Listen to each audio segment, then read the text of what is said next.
पुराने ज़माने में एक छोटे से गांव के किनारे पर घना जंगल था। लोग दिन की रोशनी में तो जंगल से लकड़ियां और पानी लाते थे, मगर सूरज ढलते ही वहां का रुख करने से कुतराते थे। कहा जाता था कि इस जंगल में एक पुरानी चुड़ैल बसीरा किए हुए है, जिसकी आंखें अंगारों की तरह जलती हैं और बाल जमीन को छूते हैं।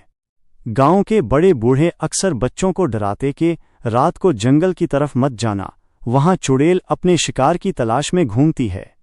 इसी गांव में एक नौजवान लड़का रहता था जिसका नाम सलीम था। सलीम दलेर और निडर मशहूर था, लेकिन उसकी आदत थी कि वो हर बात को झूठ और वहम समझता।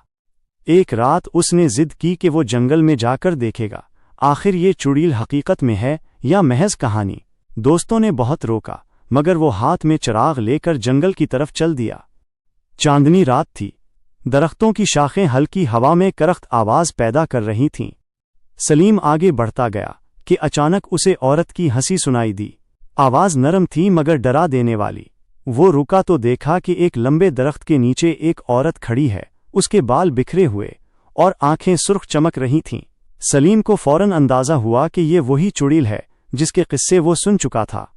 चुड़ैल मुस्कुराई और बोली, ओह बहादुर लड़के, तुम वो पहले इंसान हो जो खुद मेरे पास आया है, बाकी तो मुझसे भागते हैं। सलीम ने डर को छुपाते हुए कहा, मैं तुमसे नहीं डरता। लोग कहते हैं तुम इंसानों को नुकसान पहुंचाती हो, क्या ये सच है? चुड़ैल की हंसी खौफनाक कहकहे में बदल गई।